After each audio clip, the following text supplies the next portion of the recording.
Bienvenue sur la chaîne Master Pro Business. Ici, nous vous présentons des livres très importants pour le développement personnel et professionnel, des séries de formations et des tonnes de business. Alors, si vous êtes nouveau sur la chaîne, n'oubliez pas de vous abonner et d'activer la cloche de notification pour ne rater aucune de nos prochaines vidéos. Salut les amis, bienvenue sur la chaîne Master Pro Business. Dans la vidéo précédente, nous avons décortiqué un peu ce que c'est que l'entrepreneuriat, qu'est-ce qu'un entrepreneur et quelles sont les caractéristiques de la personnalité d'un entrepreneur. Et si vous avez manqué la vidéo, le lien se trouve juste en bas de cette vidéo afin de vous permettre d'avoir une notion sur le sujet en question. Et sur ce, nous vous invitons à vous installer confortablement à ne rien manquer de la deuxième partie qui s'intitule « Avant de quitter votre emploi ».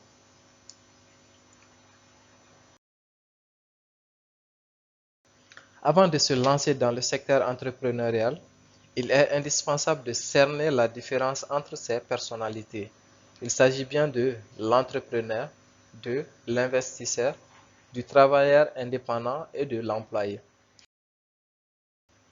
L'entrepreneur ici est défini comme étant une personne qui agit en toute indépendance, réunissant des moyens humains, administratifs et financiers à la réalisation d'un projet ou d'un objectif visé, tout en tenant compte des risques de dérapage. L'investisseur ici est défini comme étant une personne physique ou une institution financière qui alloue des capitaux dans un projet ou une entreprise afin de favoriser son développement dans l'attente d'un retour sur investissement. L'employé est une personne physique qui occupe un poste ou un emploi sous les ordres de quelqu'un. Le travailleur indépendant est une personne qui exerce son activité économique, que ce soit une activité commerciale ou agricole, librement, en son nom et pour son compte. À travers cette définition, nous observons une petite ressemblance entre l'entrepreneur et le travailleur indépendant. Tous deux ont la même vision d'optique et parlent le même langage, c'est-à-dire le langage de la liberté. La différence se situe au niveau que l'entrepreneur met en place un très bon système qui lui permet d'avoir un contrôle total sur son activité et assurer son bon déroulement même en cas d'absence. Tandis qu'au niveau du travailleur indépendant, toute son activité est reposée à son dos et l'activité ne peut marcher sans sa présence. Il est également important pour les jeunes de comprendre que l'école n'est pas le seul moyen de réussite dans la vie. Chacun d'entre nous a un de ses parents, amis ou connaissances qui n'ont jamais fréquenté les chemins de l'école, mais cependant réussissent aujourd'hui dans leurs entreprises. La réussite dans le monde entrepreneurial n'est pas forcément synonyme d'être instruit, mais cependant on ne peut s'abstraire sur l'éducation financière et ou scolaire. Robert Kiyosaki nous a révélé les valeurs de l'éducation dans ses ouvrages de Père riche et Père pauvre qu'on lui a inculqués dès son bas âge.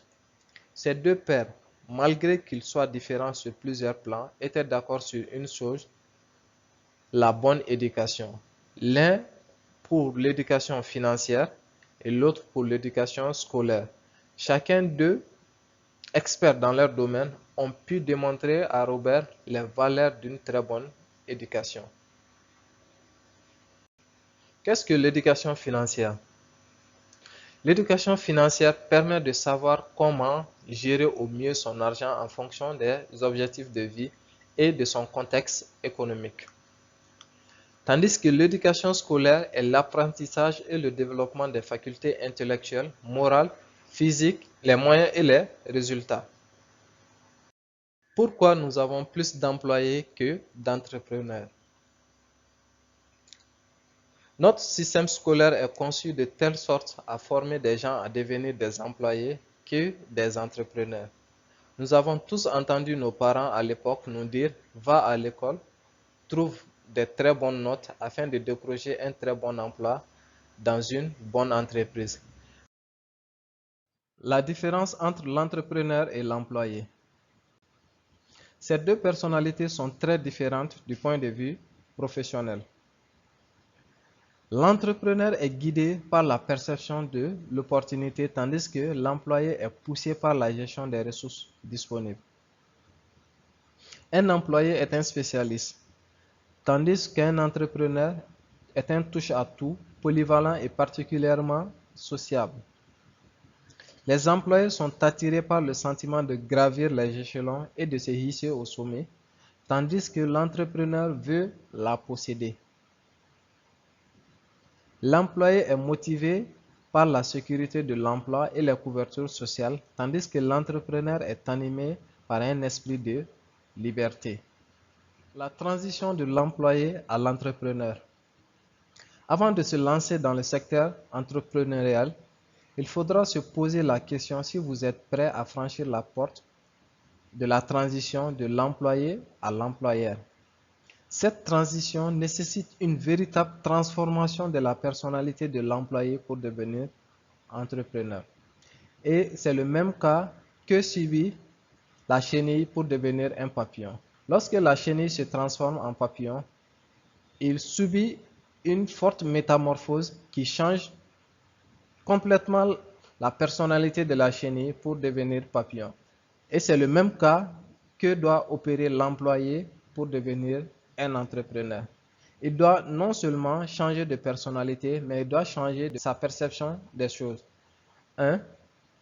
Habilité à changer de philosophie, à penser à la liberté qu'à la sécurité. 2. Habilité à fonctionner sans argent. 3. Habilité à fonctionner sans sécurité. 4. Habilité à fonctionner sur les occasions que sur les ressources. 5. Habilité à gérer les gens et des ressources qu'il ne contrôle pas. 6. Axé sur l'équipe et les valeurs plutôt que sur les salaires ou les promotions. 7.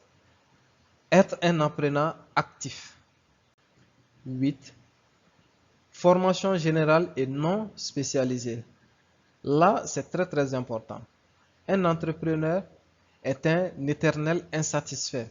Il a un peu de connaissances sur plusieurs domaines, que ce soit le domaine de la gestion des ressources humaines, que ce soit le domaine commercial, que ce soit le domaine de la relation internationale.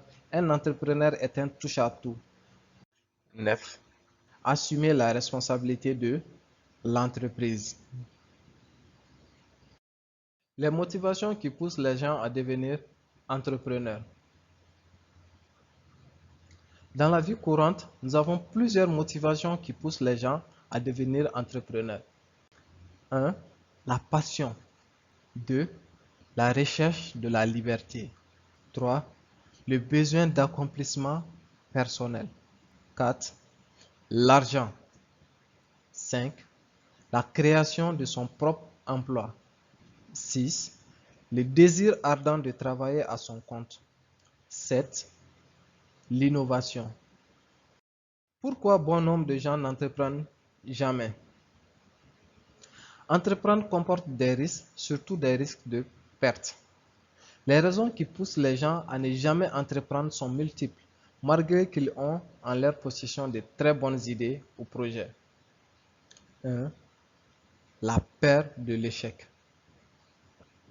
2. La peur de ne pas avoir une paye. 3. La peur d'être responsable. 4. La peur de se retrouver sans argent, sans sécurité. 5. Parce qu'ils ont trop d'idées et ne savent pas laquelle choisir. 6. Parce que c'est trop de travail et trop d'efforts. Nous arrivons ainsi au terme de cette vidéo et si elle vous a plu, n'oubliez pas de vous abonner et d'activer la cloche de notification afin de ne rien rater de notre prochaine vidéo.